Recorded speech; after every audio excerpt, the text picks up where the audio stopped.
சமீபத்தில் அதிமுக வந்து ஒரு போராட்டங்கள் நடத்தியது. இந்த போராட்டத்தின் போது முன்னாள் அமைச்சர்கள் சில பேர் வந்து பெண்களுக்கு எதிராக விமர்சனம் வைத்ததாகவும் அதன் பின்னர் வந்து அவர்கள் வருத்தம் தெரிவித்தாகவும் செய்திகள் வந்திருந்தன. இந்நிலையிலிருந்து இந்த மூவர் மீது வந்து இந்த பெண்களுக்கு எதிராக பேசிய இந்த மூவர் மீது வந்து நக்சல் அமைப்பு ஆதரவப்பட்ட அமைப்புகள் வந்து தாக்குதல் நடத்த திட்டமிடுவதாக வந்து கியூ பிரான்ச் போலீசார் மற்றும் உளவுத்துறை போலீசார் தகவல் கிடைத்தன.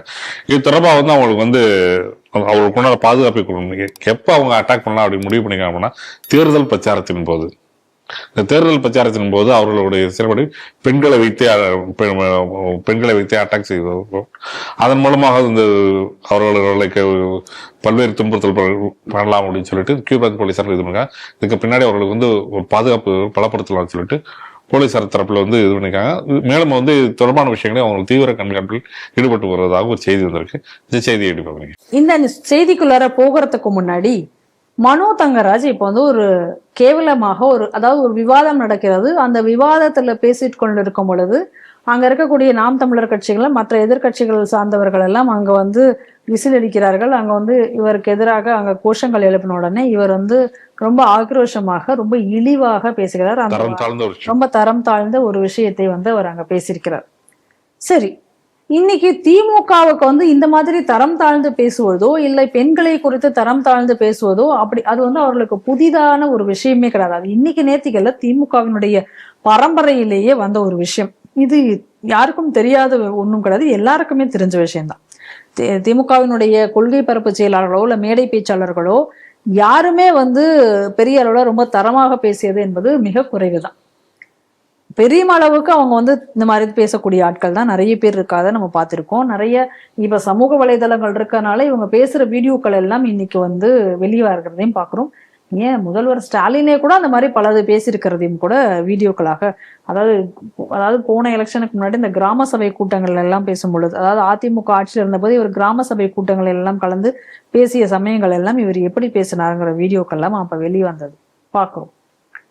நம்மளுடைய கேள்வி என்ன அப்படின்னா, இப்பெல்லாம் இவர்கள் மேல நக்சல்களுக்கு வந்து தோன்றாத ஒரு எதிர்ப்பு இந்த 3 அமைச்சர்கள் பேசிட்டார்கள் போது நக்சல்கள் வந்து இந்த பெண்களை எப்படி இழிவாக பேசலாம், அதனால நாங்க அவரை தாக்குவோம்னு கிளம்பியிருக்காங்க அப்படின்னு சொன்னா இது எப்படி நம்ம அதை எடுத்துக்க முடியும்?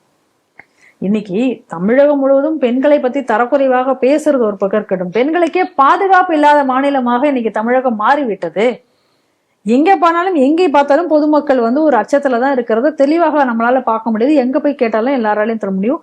தமிழகம் முழுவதும் நான் தினமும் வந்து ஹெட்லைன்ஸ்ல வந்து இன்றைய என்னைக்கு என்ன கற்பழிப்பு எந்த இடத்துல அப்படிங்கிற மாதிரிதான் இருக்கு.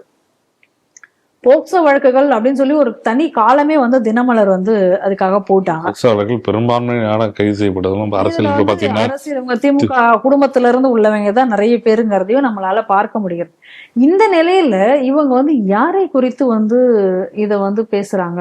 அப்பெல்லாம் இவர்களுக்கு இந்த சம்பவத்தின் போதெல்லாம் இவர்களுக்கு எழாத பிரச்சனை இந்த 3 அமைச்சர்கள் ஏதோ ஒரு கமெண்ட் பாஸ் பண்ணிட்டாங்கிறதுனால அப்ப மட்டும் எழுந்தது அப்படிங்கறதான் நம்மளால புரிஞ்சுக்க முடியல. அப்ப இந்த இடத்துல என்ன காரணம் அப்படிங்கறத கொஞ்சம் டீட்டெயிலா நீங்க பாத்தீங்க அப்படின்னு சொன்னா, திமுக அப்படிங்கிறது வந்து ஏதோ ஒரு திமுக ஒரு அரசியல் கட்சி அது மட்டும் கிடையாது. இந்த திமுக இருக்கக்கூடிய ஆதரவுகள் யார் யார் என்று நீங்க நல்லா தெளிவாக நீங்க பாத்தீங்க அப்படின்னா, இந்த நக்சல் ஜிகாதி ஆதரவுல தான் இன்னைக்கு திமுகங்கிறது இருக்கு. இன்னொரு பக்கம் கிறிஸ்தவ ஆதரவு. நீங்க பாருங்க, நேத்திக்கு வந்து அதிமுக மேடையில அவங்க 2 பேரும் ஏதோ ஒரு வார்த்தையை பேசிட்டாங்கிறதுக்காக அது இவ்வளவு பெருசா அது கொண்டு போனாங்க. அப்ப அதே போல பாஜக தலைவர் நைனா நாகேந்திரன் ஏதோ ஒரு வார்த்தையை சொல்லிட்டார் அப்படிங்கிறதுக்காக பெரிய அளவுல எல்லாரும் பேசினாங்க. இன்னைக்கு மனோ தங்கராஜ் பேசியிருக்காரு, இத பத்தி என்ன சொல்றாங்க? சரி, பொன்முடி இவங்க எல்லாரும் அமைச்சர். நான் சொல்றது நீங்க சாதாரண கேடர்ல உள்ளவங்க பேசினதை விட்டுருங்க, அது நிறைய பெரிய லிஸ்டே போடலாம். அமைச்சர் மனோ தங்கராஜ், அமைச்சர் பொன்முடி, இவங்க எல்லாம் அமைச்சர்கள். இவங்க எல்லாம் எவ்வளவு கேவலமா பேசுறாங்க. நீங்க சாதாரணமான ஒரு கொள்கை பரப்பு செயலாளர் ஏதோ பேசிட்டாம்பா அப்படின்னு நம்ம சொல்லலாம்.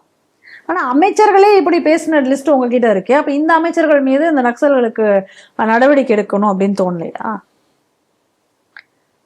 இந்த நக்சல்கள் நாங்க வந்து எந்த கட்சியும் நாங்கள் சாராதவர்கள், நாங்க வந்து மக்கள் நலன் மட்டும்தான் நாங்கள் பாக்குறது, எங்களுக்கு மக்கள் தான் முக்கியம், நாங்க மக்களுக்காக தான் போராடுறோங்கிறது எவ்வளவு பொய் என்பதை தெரிஞ்சுக்கணும். இப்ப நக்சல்களை தெரிந்து கொள்வோம். இந்த இடத்துல கள்ளக்குறிச்சி கள்ளச்சாராயம் மரணத்த போது யாரும் வரல, யாரும் போராடல. விளாத்தி குளத்துல இவ்வளவு பெரிய பிரச்சனை நடந்திருக்கு, அதுக்கு யாரும் வாய் திறக்கல, எந்த நக்சலும் வாய் திறக்கல. நியாயமா நீ பேசியிருக்கணும்ல. சரி, அண்ணா பல்கலைக்கழக வளாகத்திலேயே ஒரு மாணவி பாலியல் துன்புறுத்தலுக்கு ஆளாகி அது மிகப்பெரிய பிரச்சனையாகி யார் அந்த சாருங்கிறதெல்லாம் இன்னும் யார் அந்த சாருங்கிறதே தெரியாம இருக்கே. அப்பெல்லாம் வரல. அப்பெல்லாம் நக்சல் ஏன் வரல? வந்திருக்கணும்ல நக்சல், நியாயமா வரலையே. இத்தனை பெண்களுக்கு நடக்கும் போது வராதவர்கள் இப்ப மட்டும் ஏன் வரணும்? அதையும் இப்ப குறிப்பா இவ்வளோ பேர்களுக்கு நடக்கும் பொழுது கூட ஸ்டாலின் எதுவும் வாய் திறக்கல. இப்ப மட்டும் வாய் திறந்து பேசியிருக்கார்.